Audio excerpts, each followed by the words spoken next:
The National Weather Service in Brownsville has issued a flash flood warning for central Hidalgo County in deep South Texas. This includes the cities of Mission, McAllen, Edinburg, until 5:30 p.m. Central Daylight Time.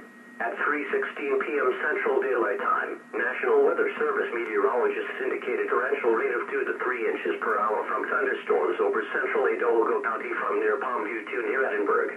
These thunderstorms are moving north at 10 to 15 miles per hour.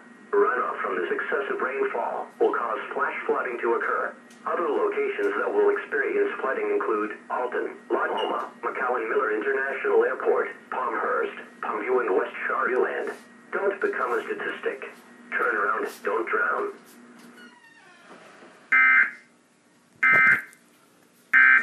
Gonna get some cold cuts today. So the first thing